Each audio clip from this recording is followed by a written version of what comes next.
महर्षि पतंजलि कहते हैं कि साधन दो चीजें चाहता है, दीर्घकालिकता, निरंतरता। कोई साधन तभी फलीभूत होते हैं जो लंबे समय तक किए जाएं और निरंतर, अबाध, अविच्छिन्न। साधना में गतिरोध तो होता रहेगा, लेकिन साधना खुर्द बुर्द न हो जाए, खो न जाए।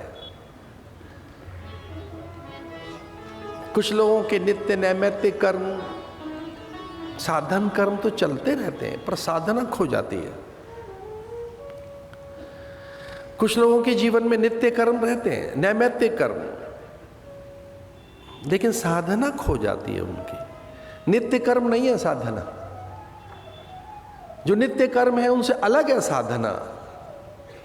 साधना का मूल संयम है, सदाचार है। साधना तभी आरंभ होगी जब तप होगा, और तप सत्य से आरंभ होता है। सत्य, अस्तेय, ब्रह्मचर्य, अपरिग्रह, अहिंसा, शौच, संतोष, तप, स्वाध्याय, ईश्वर प्राणिधान, ये यम और नियम के बिना साधन होगा नहीं।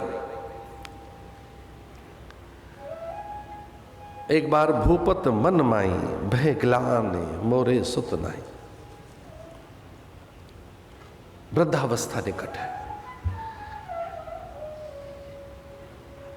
पूर्व की स्मृति आ गई दशरथ के भीतर से। कुछ ऐसा आया कि मैंने पूर्व काल में कोई कामना की थी, कल्पना की थी, कोई मेरा तप था, कोई मेरा व्रत था, पूर्व काल की मेरी कोई अभिलाषा थी।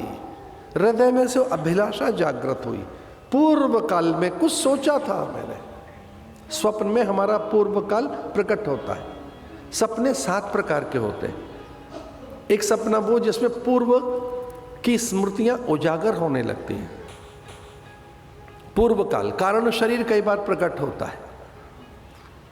कोई चीज आपने की नहीं, प्रकट हो जाएगी आपके जीवन में, धन के रूप में, प्रतिष्ठा के रूप में, भवन वाहन के रूप में, आपके संतान के रूप में। पता नहीं क्या क्या प्रकट हो गया ये सब। आप अकेले थे, पता नहीं क्या क्या है आपके जीवन में। ऐसे सपने में भी एक माया है सपने की। तो हृदय में जो चाहा था वो प्रकट होने लगा। तुलसीदास जी एक और बात लिखते हैं कि मन की बात गुरु को सुनानी चाहिए, सुख दुख की बात अपने दुख केवल गुरु को बताने चाहिए। तुलसीदास जी ने एक चौपाई लिखी है इसमें, अपना दुख किसी और को मत बताना। जिसके पास दुख निवारण की औषधि है उसे बताना। ये गुरु है कौन? तो कहते हैं माता पहले गुरु है, पिता दूसरे गुरु है। अब माता पिता तो है ना, दशरथ की न तो मां है न पिता है। पहले गुरु कौन है? मां। दूसरे गुरु कौन है? पिता। आचार्य देवो भव, फिर आचार्य गुरु है। दशरथ के भीतर दुख पैदा हुआ है कि इतनी संपदा, अपार वैभव, पूरी जगती का मैं स्वामी, पूरी वसुंधरा के वैभव का एकमात्र मैं भोक्ता। जब मैं कदाचित ऐसे ही तरंग में स्वस्ति वाचन करता हूं तो सनकादिक द्वार पर आ जाते। ऐसे पुण्य हैं हमारे कि मेरे स्वस्ति वाचन से रीझकर सनकादिक आ जाते हैं।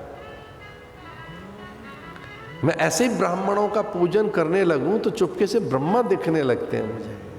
मेरा भाग्य कैसा है कि मैं यूं ही साधुओं के झुंड में जाकर संतों के चरण पखारूं तो मुझे शिव दिखाई देने लगते हैं।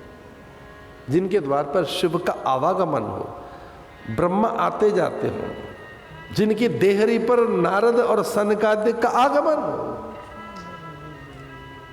फिर किस बात की कमी रही होगी? एक पूर्णता चाहिए, पूर्ण ब्रह्म सनातनम। इस पूर्णता की सिद्धि के लिए, इस दुख की निवृत्ति के लिए गुरु के पास गए। दुख दूरीकरणात गुरु, दुख दूरीकरणात गुरु। गुरु कौन? जो हमारे दुख छीन ले। जो हमारा भय छीन ले, जो हमारा शौक छीन ले। निजी दुख सुख सब गुरु सुनात, निज दुख सब गुरु ही सुनाए। कहे वशिष्ठ बहुविधि समझाए, कहे वशिष्ठ बहुविधि समझाए। ये हमारे जो हमारे गुरुदेव के गुरु ऋषिकेश में रहते थे और उनके गुरु नैमिषारण्य में। तो हमारे परदादा गुरु की ये प्रिय चौपाई थी और मैंने उनके दर्शन किए। मैं तो महाभाग्यवान हूँ कि मुझे गुरुदेव की सन्निधि मिली, उनकी किंचित सेवा, क्षणिक सेवा।